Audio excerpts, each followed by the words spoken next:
are about to cross the beautiful Lake Erie to go to Ohio's Johnson Island. Now this is not like Kelly's Island or Put-in Bay. This is not really a tourist island per se, but it is an island on Lake Erie. This one's actually a residential island. As you can see, it's connected by a bridge, whereas the other two islands, obviously you have to get there by ferry or boat or plane. Oh, we're here. The Johnson's Island prison site from 1862 to 1865. Actually, the prison was to house any Confederate prisoners, but in June 1862, enlisted men were shipped to Camp Chase near Columbus, and the Lake Erie prison contained only Confederate officers, plus an occasional private due to clerical errors. So this is why Ohio, even though it was a strong Union state, has a Confederate cemetery, because it was a prison for the rebels. If you'd like to read more, just pause it through each site.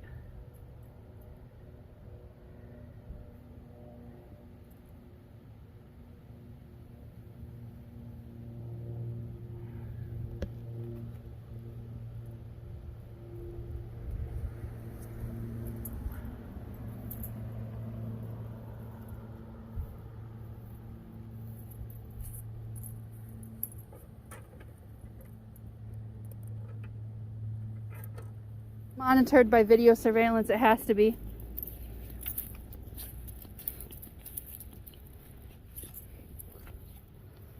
Civil War prison and fort site. Designated a National Historic Landmark. What? And again, just pause to read the different sections. They had a theatrical group.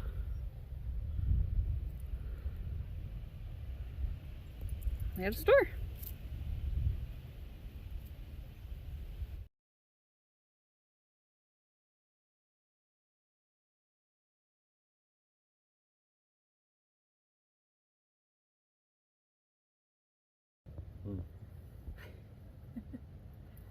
So yeah, just pause to read all the different paragraphs.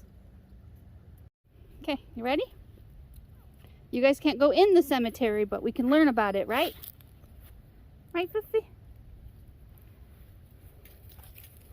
So from what I understand,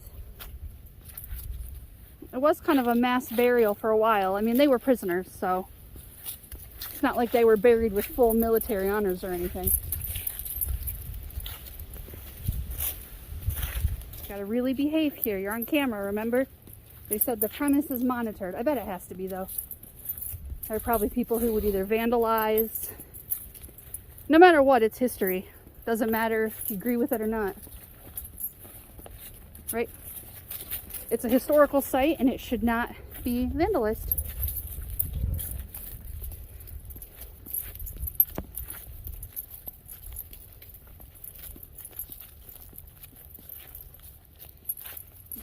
Final resting place, though. You could do worse. Mm-hmm. So there's the Confederate Cemetery. And behind it, this is Lake Erie. You can also see the starts of some of this fall coloration here. So while we're here, we'll just be greedy and get some footage of fall on the lake. This tree doesn't seem to know it's fall yet. So, since coming here, we have since learned the dogs can't go inside the cemetery, but that's okay. We are Ohioans. We are Northerners. We were a strong Union state. That's all I have to say about that. Come on, guys. Alright, everyone. Since the dogs aren't allowed in, they're kind of just walking around, I'm going to walk in. So here's the monument.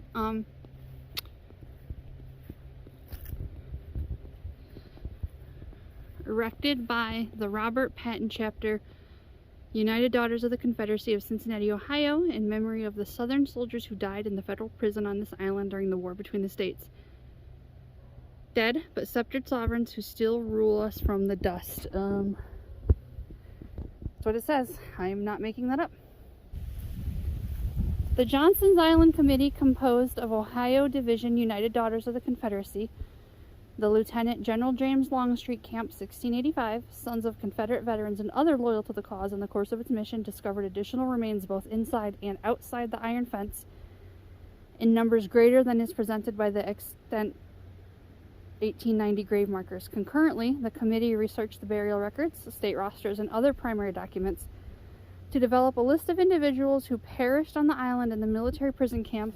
These monuments were humbly dedicated on June 21st, 2003 to the immortal souls of those who paid the ultimate price for Southern rights and freedom.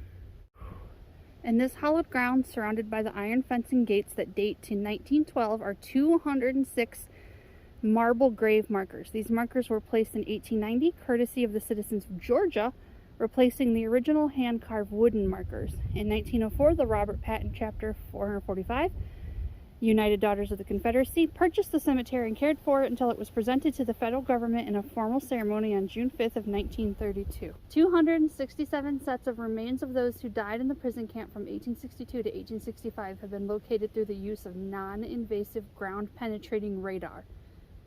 These earthly remains are guarded by the Lookout, the beautiful bronze statue created by Confederate States veteran Sir Moses Ezekiel that was dedicated in 1910. 253 Confederate officers and enlisted men who perished in the prison have been identified, though some sources indicate that more than 300 died while imprisoned on the island.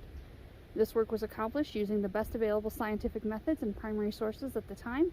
The Johnson's Island Committee leaves to future generations, perhaps yet unborn, and to technology yet devised, to fully reconcile the information. I know this is a dog channel, I don't have the dogs with me, so I do apologize for that. I swear to you that I looked online at every possible grave marker, everything I could see online marking this place, and I did not see anything that said no pets were allowed in here. But it makes sense, knowing that there are remains that are not yet found. I guess they, would be disrespectful to have dogs walking on them, so we are not going to break any rules. That's not what we're here for. We're here to show you some of these beautiful fall colors on Johnson's Island. And by the way, this place is supposedly very haunted. So grave markers look kind of like this, except this one. This one's different. Now here's something you don't see every day. There's a surgeon next to a captain, next to I don't know military ranking, so it says Lieutenant Colonel C. So again, there's their view of Lake Erie. There's the statue. And here are all the graves that we've managed to identify so far.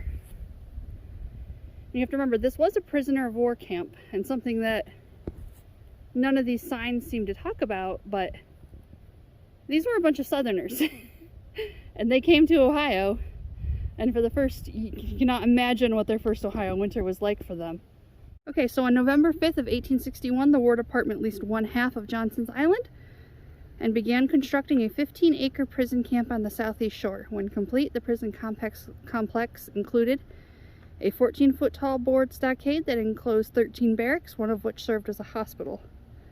Each barracks had 2 external kitchens. 40 structures outside the complex housed prison staff.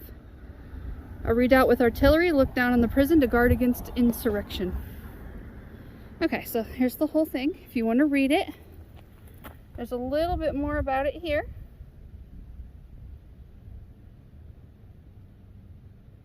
So pause that. And then here's the cemetery. So the prisoners who died at Johnson's Island were buried in a cemetery about a half-mile from the prison. The soft, loomy island soil made digging easy, but 40 feet below ground was solid bedrock, which prevented burials at customary levels of 6 feet. Each grave was marked with a wooden headboard.